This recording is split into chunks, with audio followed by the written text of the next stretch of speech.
Hi, I'm Sandy Genovese, and I'm going to create a photo table tent today that I've used to highlight school photos. As it gets closer to the end of the school year, I think it might be fun to take and do something with school photos from all your family members and put them together. So I've only started this. You can see if I turn this to the side that it's a table tent, and there's a ribbon that's keeping it from collapsing that will keep it so that it will stay as a tent.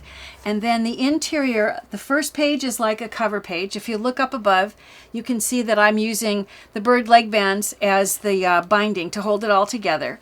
And as I flip it over, the first page is sort of like the title page. I only have my school, elementary, and a little bit of high school photos in here, but I'm going to add my brothers and my sisters.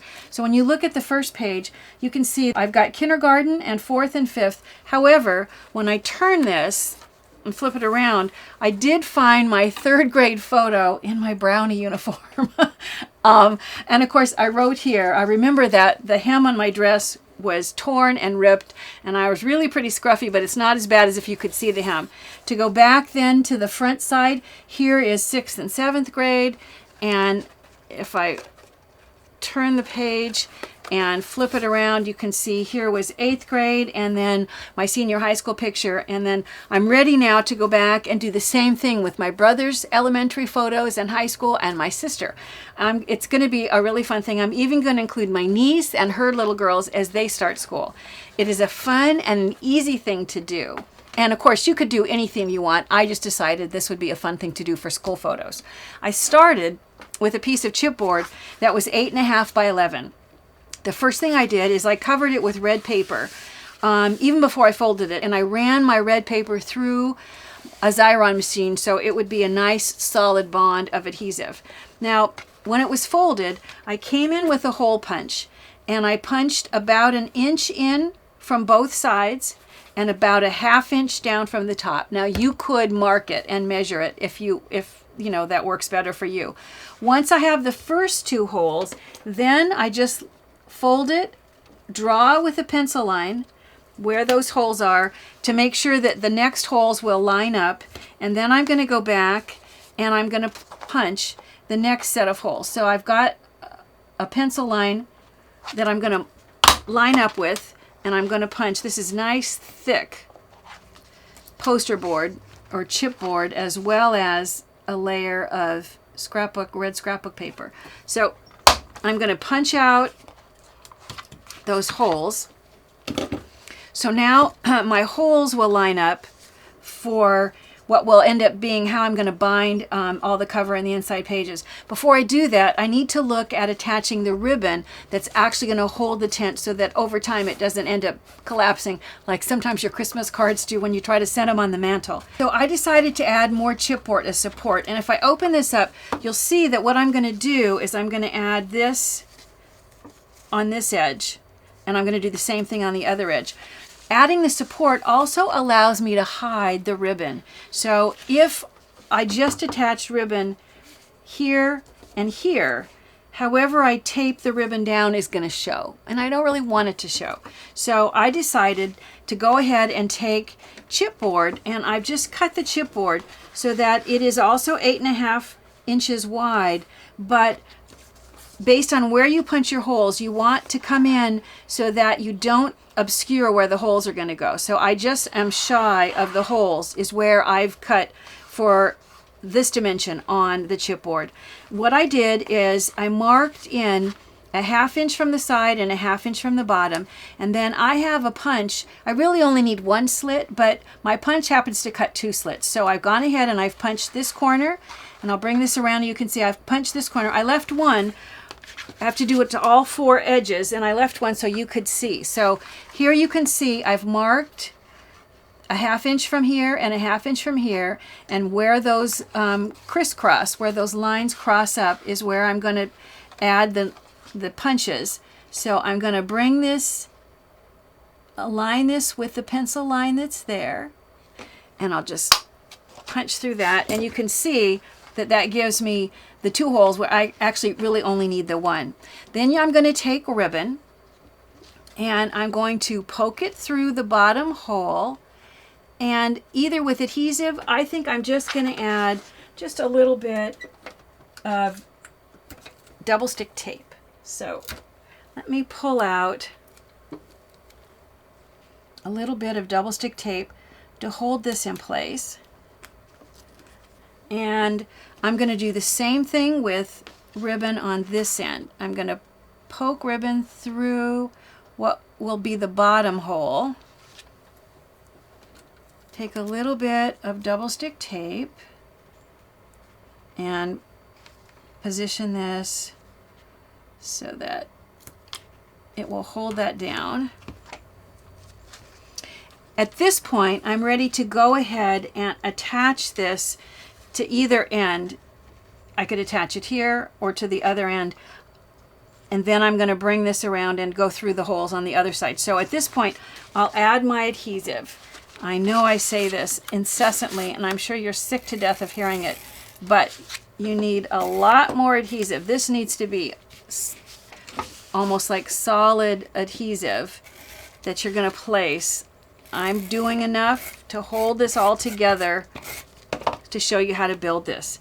So I'm going to just align the bottom with the bottom of the tent, making sure that I'm not covering up those holes up above where I'm going to bind all the pages together. And fasten this down. I have extra support, plus now I'm not looking at the tape on how those ribbons are going to be threaded through. In order to attach the second one, before you put the ribbon through, make sure you remember to have this oriented so that when this is placed down, these slits are going to be at the bottom so that it will attach like so. So this means that I need to bring this up, poke the ribbon through the bottom hole, and I'm going to just I'm going to bring it once again, I don't know how well you can see that, about 3/4 of an inch. And let's see if I can get this so you can see a little better. I'm going to tape this down, and on this side I'm going to do the same thing. I'm going to poke the ribbon through that bottom slit and bring it up about 3/4 of an inch and tape it down. So the ribbon is taped. Now I'm going to add adhesive, and I'm going to do what as you know, my bare bones adhesive enough so it will hold together, but you're going to do a whole lot more than that. And what I want to do is I want this to align with the other page, so I can line this up like so. And when I close this, it will line up with the other side. If I push down, you can see that what I end up with is the ribbon on the inside. If I do it like this, you can see the table tent. It just is going to work nicely to be able to hold it open at a good length and still be able to fold close for when you want to store it. Now, in order to create the cover and all the inside pages, if you look back at my original one, you'll see that my inside pages are the same dimension as my cover. So all of the inside pages, whether they're whatever color they're going to be, they're going to match. And I made mine 5 inches by 8 inches. So if I start with the first one, I have to create sort of the chalkboard look. I've used a white pen on black paper, and I've just started to create. This is almost just like doodling, and it is so therapeutic. It's easy and it's fun, and it allows you to do all kinds of fun, very specific, unique. You could add in your initials, could add in, the longer I go, then the longer we're going to have to wait for it to dry, but I'll show you what I mean. Look at all the different kinds of things, but see how fun it would be to go ahead and add in things like initials into that black and white effect. While that's drying, let's look at how to create this element here. It's going to be these parts and pieces. Move that out of the way. And it's going to attach, but first, since we have to attach these layers anyway, we'll do this while that's drying. I've layered up several warm colors, and I have them set up so that there is a fairly even border around the edges. And I'm not worried about the top edge because the top edge is where the clipboard is going to go. So if I take the clipboard, and remember, you're going to do more adhesive than this, and then I'm going to do this so that it goes, you know, right off the edge. Oops, I need to go a little further over. And then in order to add a little dimension with the apple, you'll see that I've put some foam adhesive behind. However, once I put the foam in there, it's not going to be as easy to put adhesive underneath this. So before I attach the apple, let's go back. This should be dry enough that I can turn it over, because as you know, I'm not going to bother to put a whole lot of adhesive, just enough so you can get the idea. So this would go on the bottom, and then you would of course have the whole thing patterned. Before I put the clipboard in, I have a red band that's going to attach over the top, and if you look at this, I even added in an orange and gold checked border that I see I haven't made an extra one of those. So you can add as many layers as you want, as looks good, and then add in your final detail, and then also try to do this with tweezers so my fingers aren't in the way, and then add, if it's a dimensional item, you can add it at the very end. Straighten it if it looks a little crooked. So once you have all these elements created for what will be the title page, you're then going to go back through, cut the interior pages for the school photos so they're all the same size. You're going to place and punch holes, and let me show you what you need to be sure to do. All of these interior pages, well, they're not interior, on a table tent they're all exterior pages, but the table tent is the structure. See how I want this border to show all the way around on either side? That I think looks best when it shows all the way around. So the placement of the holes on these, you just need to align them with a border allowance.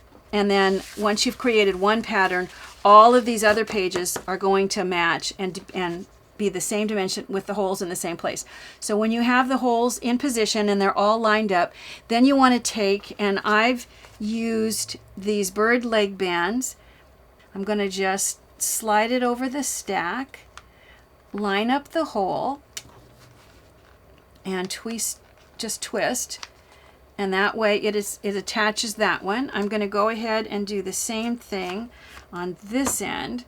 So I'll find the end and open it up, slide it over the whole stack. In fact, let me show you. If I flip this over, it's slid over the whole entire thing, and I need to just get the end so it starts through the holes and then twist, and it gives you all those pages that are inside. And I'm ready now. You can see how you're going to be able to turn and look at all of those interior pages.